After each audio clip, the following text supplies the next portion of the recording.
again, guys? Bryan here at 3TR, and here's my official review for WWE's pay-per-view WrestleMania 30. Now, I have to tell you guys that this was a truly great WrestleMania. I actually enjoyed it quite a lot more than I thought it would. I mean, I thought it was going to be pretty disappointing, but there were a number of surprises. There were obviously a couple of predictable matches, but let's jump into it. I actually ended up missing the first match and the introduction, which apparently had Hulk Hogan, The Rock, and Stone Cold Steve Austin talking together, and they had a beer together. So I actually am waiting for that particular clip to actually go online so I can see it for myself, because from what I was told, it was actually a pretty fun segment. And I actually ended up missing the first pre-show match with the Fatal 4-Way Tag Team match, but apparently the Usos retained. I figured they would. I really doubt that after everything they went through in order to win the belts, I really doubted that they were even going to even lose it here. They retained, and actually the All-Americans ended up breaking up, so Cesaro is going solo, and it looks like we may be getting the new babyface Cesaro that we all thought, and that actually would end up paying off later on in the night. But the first match I ended up seeing was Daniel Bryan versus Triple H. This was a very good match. Predictable as I thought. I was positive Daniel Bryan was going to win, but I noticed that Daniel Bryan and Triple H actually do work together actually really quite well. Obviously, Triple H was pretty upset. I actually thought that Stephanie was going to interfere in the match. She ended up actually not just being kind of verbal slurs towards Daniel Bryan. And then Triple H actually hits Daniel Bryan in the injured arm of a chair, hopefully to weaken him, to make it seem more dramatic when he ends up being in the triple threat match. So I give that match a 3 out of 5 stars. We then get to the Shield versus Kane and New Age Outlaws. I have to admit, when I saw this match was going to happen, I was actually a bit disappointed. They really should have saved the Shield versus the Wyatts for WrestleMania. I mean, I'm happy that we got it at Elimination Chamber, but they really should have held it here. That was a phenomenal match. The match of that pay-per-view, and they should have brought it here. That would have been an automatic 4.5, maybe even 5-star match, because that was phenomenal. But this match seemed just way too short. It literally felt like 5 minutes. Like, it's the type of match that you could, like, go to the bathroom for a little bit, not even, like, maybe wash your hands, come back, and the match would be over. As far as I saw, I knew the Shield were going to win, but I did not expect them to be this dominant. I mean, they just totally tore Kane and New Age Outlaws apart. I don't even recall them even having a chance to, you know, make a comeback. It's just once the Shield's momentum started going from the beginning of the bell, they just destroyed the other team. I mean, they were even able to do like a double power slam to the ground. So the Shield ended up winning, but I give the match a 1.5 out of 5 stars. We then get to the Andre the Giant Battle Royale Memorial match, and I was actually a bit skeptical about this match. I thought there was a lot of good talent in here that could have been used for individual matches, but I have to say, this actually ended up being pretty entertaining. If you ever want to know what it would have been like to see the Royal Rumble start with all 3 contestants in the middle of the match, this is the match to see. Because for the first 10 minutes, and sorry, dog just walked over. For the first like 10 minutes, it was a complete clusterfuck. I couldn't tell what was going on. I couldn't tell who was being eliminated. About past the 15-minute mark for this match, when it was starting to clear up, that's when it really started to get good for me. There was a lot of really good spots. And like always in these Battle Royales, Kofi Kingston had a spot. He actually got thrown over the top ropes. But remarkably, his feet landed on the steel steps and he didn't hit the ground. How they time these is crazy, because that could have been messed up so easily. So I'm happy that they put that in there. I'm happy that Dolph Ziggler lasted as long as he did. He was the one that I was rooting for the most. Unfortunately, I think he only made it to like the top 4, so still got a ways to go. I really thought this could have been the match for him to win. But surprisingly, Cesaro ended up actually winning. It was down to him and Big Show.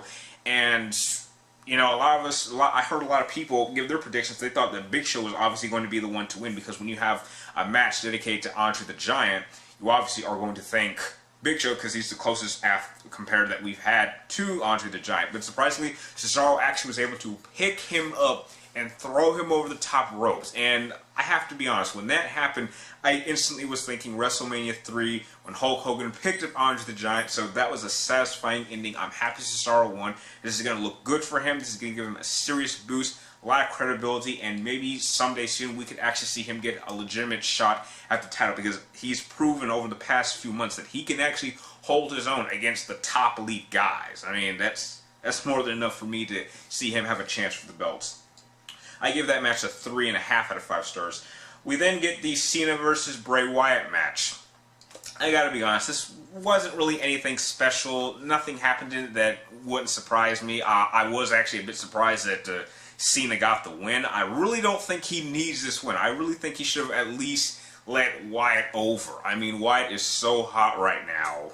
He's so getting over with the fans. I mean, even over the course of the match, he was being cheered for. They were going against Cena pretty much the whole match. So just give him a chance to actually give him more credibility. Because if he can get a win over Daniel Bryan, I was positive he could beat Cena. That didn't happen, unfortunately. Dumb script writers, so Cena got the win.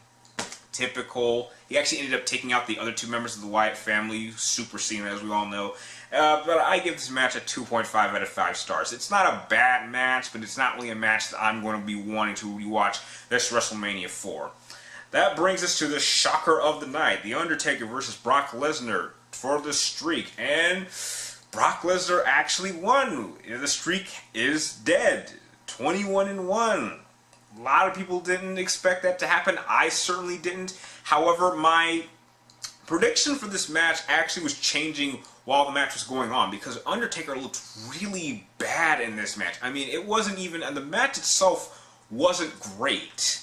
I would say I haven't seen a match with Undertaker on this quality probably since WrestleMania 22 when he took on Mark Henry in the casket match. I mean, this was not even anywhere near like the past 8 WrestleMania, so it was kind of hard to watch. And, you know, once I saw just how bad he was in this match, I was like, you know what, if he's like this now, I can't imagine what he would be like if he actually made it to 31.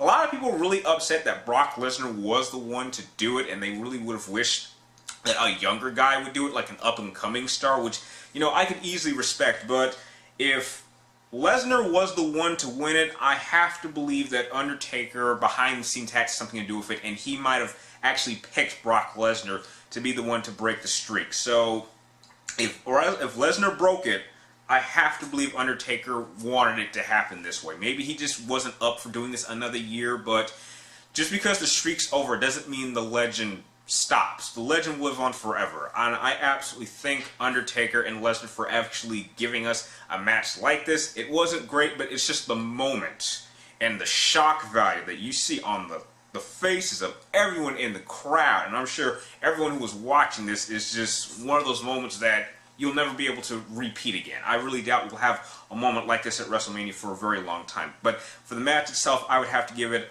2 stars out of 5. It just really wasn't all that great, but the shock value was like the WrestleMania moment of the night. And that brings us to the final match, the main event, the triple threat between Daniel Bryan, Batista, and Randy Orton.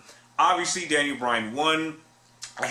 There was no doubt of it. I mean, there's no way that they were going to have the streak be broken, just have Daniel Bryan lose. So we knew Bryan was going to win. We have to end WrestleMania on a good note. It was a great match, the match of the night by far. Daniel Bryan, after 6 months, ever since SummerSlam, going all this crap, he finally got the belt. Everyone got what you wanted. You got your champion. He earned it. He deserves it. Daniel Bryan is now the World Heavyweight WWE Champion. Well deserved. I give this match 4 out of 5 stars. Not a 5-star match, but this certainly was probably the best final match of the night for WrestleMania, probably for the last couple years. So in a whole, if I have to give this pay-per-view a rating, I would give it an 8 out of 10. Certainly one of the better WrestleManias I've seen in a while. Couple mistakes, couple matches they should have switched around, and it would have been a phenomenal pay-per-view. But this was a great time. I had a lot of fun watching this. I really wish I could have watched this for some of you guys out there, but I really would like to know, what were your thoughts on this pay-per-view? Were there a couple moments that you thought could have been switched? Are you guys upset that The Undertaker lost to Brock Lesnar? Please tell me in the comments down below, and if you like this video, feel free to like and subscribe. Keep track of me, my future movie video reviews and topic videos like this one, and you can also press one of the links in the description down below to follow me on Twitter or friend me on Facebook, and I will be sure to friend you and follow you back. And like always, thank you guys for watching. You're awesome, and I will see you next time.